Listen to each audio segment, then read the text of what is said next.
scene. John Doe collapsed and passed out. But that's no John Doe. In 2 weeks. Warren.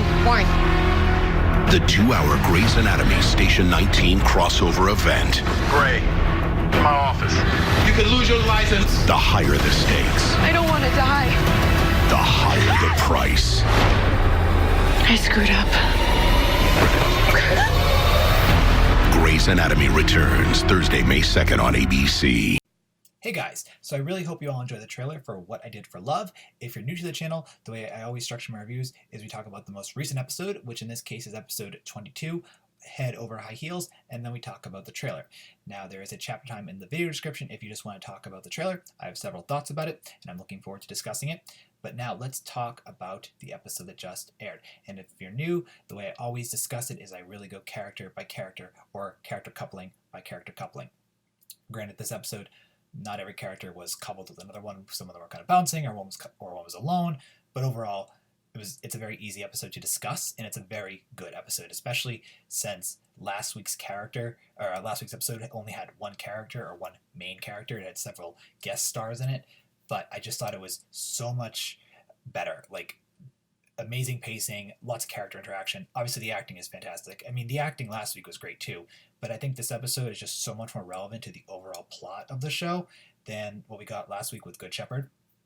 So let's get right into it. So the first character coupling is actually a couple on the show, and it's Meredith and DeLuca. And what I really liked about these two being in almost every scene together is the show is really hinting of how strong of a couple they are, because it's talking about them with kids and just the relationship overall. And I really just enjoyed the chemistry between Ellen Pompeo and Giacomo Ginatuni. It's very well done and very excellent and very strong. And I really do feel that these two are a couple, and I feel that it makes a lot of sense in the grand spectrum of the show. So I overall enjoyed just seeing these two together. I mean, Meredith's role in the episode is relatively dull and dim, which is kind of sad because the show is Grey's Anatomy. I've talked about this in many of my reviews, how Meredith has been kind of irrelevant for most of this season, which is kind of annoying, seeing how it is, her show. But in this episode, she's happy and sunny, which is such a a different form of Meredith that we have that we're more or less used to. She's become more happy and sunny since around season 13, I would wager. I mean, season 12 was definitely hard on her, especially because she's dealing with the death of Derek there. But I would say, this brand new, happy, bubbly Meredith is just fun to interact with. I think Ellen Pompeo is enjoying playing a more spirited Meredith, and I really like her dynamics with DeLuca, but she's very much in like a happy bubble, and she's not doing anything too dynamic. Like, I really thought with when DeLuca's father came on the show, not so much would have been DeLuca or Meredith versus evil DeLuca or DeLuca's dad, but I could have seen like some form of like interesting dynamics going on between the two of them for several episodes, but the show didn't want to go in that direction, unfortunately. But I really just liked, the scenes of Meredith and DeLuca just showing how strong their relationship is, particularly the scene where Meredith looks at DeLuca holding the baby. Now, for the next coupling that we're going to talk about is Jackson and Joe. And I really liked how they are bonding, though I just wish Joe was more receptive to Jackson's bonding, or to Jackson's attempts to reach out. And because Jackson knows what it's like to deal with the truth about your parents, Joe has found out about her mother and her father, but she can't cope with the knowledge, and it's driving her to drink. And Jackson is trying to be friendly and whatnot, and I really do like Jesse Williams' approach to the dialogue that he's given. I think it's done very dynamically and very affluently, so I really did like that. But I really also liked how just Jackson had no choice but to give her a firm hand saying, if you come to work again drunk, you're fired. I like that. It needs to be said. I mean, he's understanding Joe. He gets it, but she can't do that. She's breaking so many rules and violations of being a doctor. So Jackson and Joe scenes were done quite nicely as well. And speaking of just the scenes overall, what I really did like about this episode was how everything really blended. Nothing was too rushed. Everything seemed to have its own purpose, and everything wrapped up really nicely, which is saying something because this episode had a lot of characters in it, a lot of character interaction, a lot of plots going on. So to have every scene really count, not to extend too long, not to be too short, is a real tribute to the writers. And this episode is definitely it's a standout if you want to learn how to do multiple storylines in a bubble. Or not a bubble. If you want to do multiple storylines with a lot of characters, because it was just perfectly done, in my opinion anyway. So just to talk about Alex, because he's kind of a subsection to this. So Alex earlier in this episode was dealing with a kid with the rare blood disorder, which was in a previous episode, and I had said there that without Arizona, the peds cases feel kind of empty, and they still do feel empty. Like, even when Alex was talking to this kid, I was like, you need Jessica Capshaw there. Like, as great as Jessica Chambers is, Jessica Capshaw just adds a dynamic that makes peds more engaging and more interacting, and I just don't really care for his issue right now with the peds case. But Alex still got to have a really good interaction with Joe towards the end of the episode, where she kind of gave him an ultimatum, which he doesn't want to deal with. So I did enjoy that like final bit of interaction, because Alex is like, "You're my wife. I want to solve this problem," and Joe's like, "Let me be," and he's like, "No, we're gonna solve the problem." So I just like the dynamic between Camilla Luddington and Justin Chambers. It's very strong.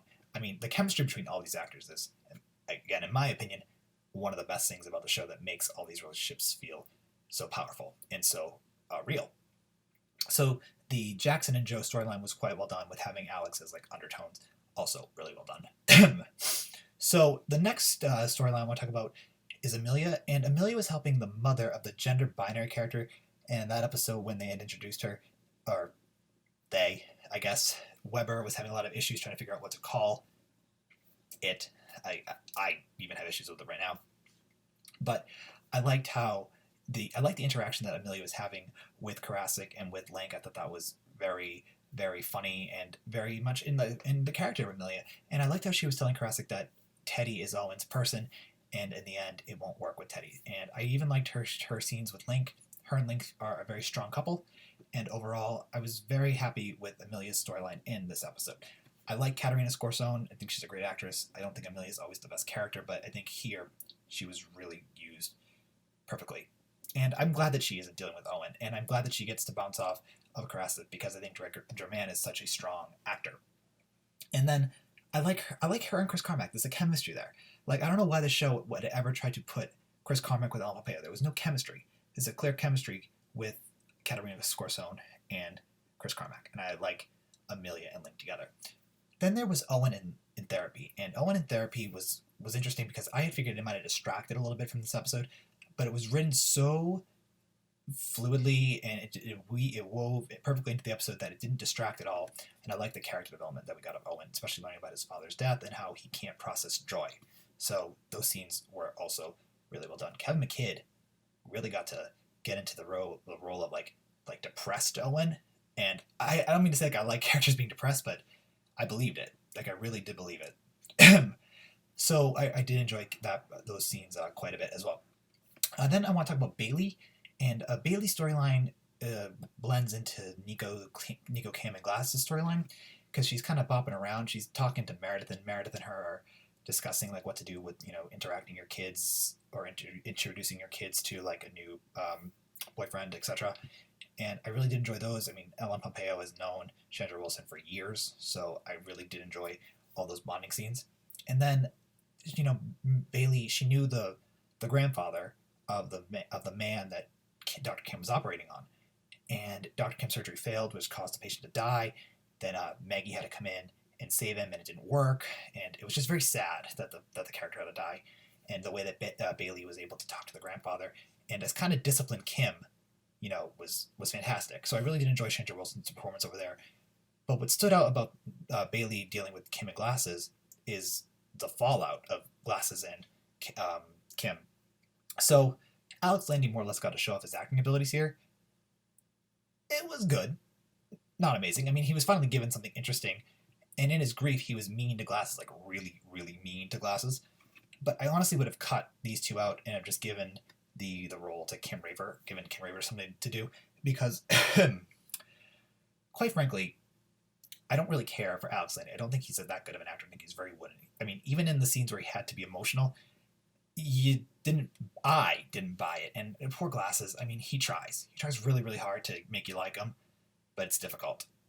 So Kim Raver, who has been on the show since season 6, when she was out from 9 to 13, but she's such a good actress, and the character of Teddy I think is very interesting. To cut her out for the last 2 episodes in a row is really annoying. Like, you feel her absence. So I like Bailey and how she dealt with Nico and Glasses, but I didn't really care for Glasses and Nico themselves. Quite frankly, Nico should just take that job in San Francisco and never come back to the show. And then we have Richard and Maggie. Richard was dealing with his friend from AA. Maggie had to deal with the friend originally, but then because of what happened with Nico's patient, Maggie had to leave, and then Richard operated on his friend, and Richard and his friend bonded, which was nice. Like, that was actually really nice to see. But I wish we got some more scenes of Maggie and Richard bonding overall, just because they are daughter and father.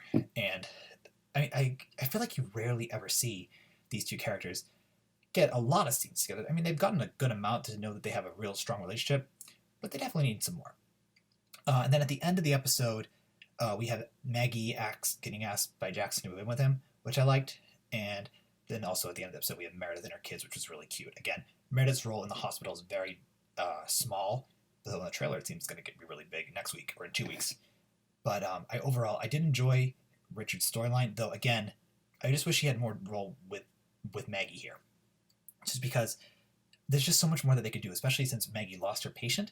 I feel that she could have had some bonding about just kind of grieving that. Though I know doctors aren't supposed to always feel the loss is super hard, but Maggie's a very emotional person, and Kelly McKeary's so talented, so it doesn't make sense to kind of not let her mourn in some way or another.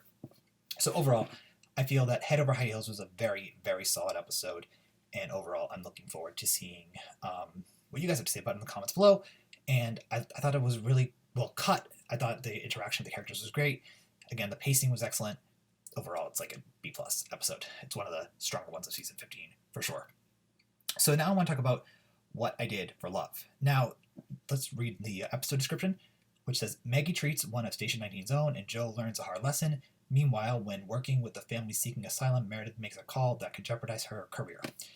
So Meredith's career being jeopardized is in the description and the trailer. What she does, I don't know, but I'm glad to see Ellen Pompeo finally get to act and be more, I guess, dramatic, since Grey's Anatomy is a drama.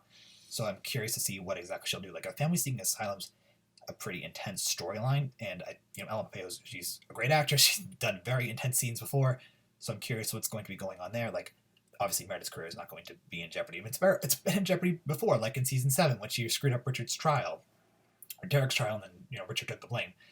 So I'm not worried about her career, like, being destroyed, but I'm curious like how she's going to get out of it and why it happened. I feel in the end it will be fine, but I still want to see the storyline play out. And I think it's interesting when Richard is the one to discipline her, especially since he's not the chief. He's just the head of the intern program. So then Maggie shoots one of Station 19's Owen, and Joe learns a hard lesson. So I have to say, the last Station 19 crossover that happened this season, I thought was so boring. Like, it was so boring. I tried to watch the Station 19 episode, and I couldn't get through it. It was dull. And the Station 19 episode was so boring because it only had, like, a few Grey's Anatomy parts of it. Very few characters from Grey's were on the show. I don't think Station 19 is a good show at all. I think Private Practice is a much stronger show. Those crossovers were excellent.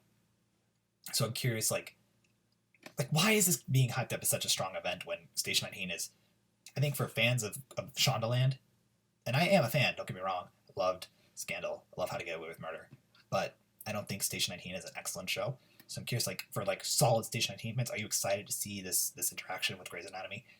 I think having Maggie in the episode description and then in one of the promotional pics with the Station 19 cast members, I think is excellent. So I'm curious to see more Kelly McKeary and what she's going to do. But overall, I'm not like, oh, Station 19 need to watch. Like, I don't need to catch up on Station 19 to know what's going on in this episode at all. I think I can easily figure it out. And then Joe learning a hard lesson. I mean, it's more likely she's going to have to learn to grieve, deal with the losses that she has and whatnot. And I think that's really valuable to learn. And there's a scene at the end of the trailer where she's running away from something. Richard sees her, and I'm curious what's going to be happening there. This whole Joe being reclusive and dealing with the issue with her mother and father is important, and it's dramatic, and it fits into the breadth of Grey's Anatomy. But I'm hoping that it does get tied up pretty soon, because I believe it was episode 19 where we found out the truth. So now it's 4 episodes later. So it's about time for that to wrap up that storyline in a nice neat bow.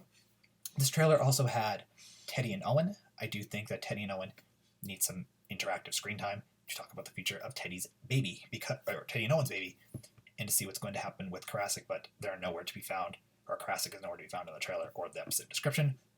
And there's also very few promotional pics. Excuse me. This episode is hyped up to be a crossover event. There's only one photo at the moment. The trailer's kind of I don't think Station 19 and Grey's need to have 2 crossovers in 1 year. I think, or 1 season. I think more than likely it'll be the Grey's episode will be fine. Station 19 will be boring for Grey's fans who don't care about Station 19. But if you're a Station 19 fan and Grey's, you'll probably enjoy both episodes nonetheless. Overall, I'm curious to see Meredith's storyline and what's going to be happening with Maggie, just because I really like Kelly McCary. So overall, I thought Head Over High Heels was excellent, or decent, much stronger than last week. Trailer for What I Did for Love it's strong, don't get me wrong, but I think that in the breadth of Grey's Anatomy, I don't think the episode is going to wow anyone that's not a massive fan of Station 19, though I'm happy to be incorrect there. So overall, share your thoughts about the episode for Head Over High Heels and the trailer for What I Did for Love in the comments below. Thank you so much for watching my review, and we'll talk real soon about Grey's Anatomy. And when more promo pics for this episode get revealed, I will cover that. I'm assuming maybe we might get one more trailer since we have 2 weeks before the episode actually drops. So share your thoughts, and we'll talk later. All right, guys. Bye.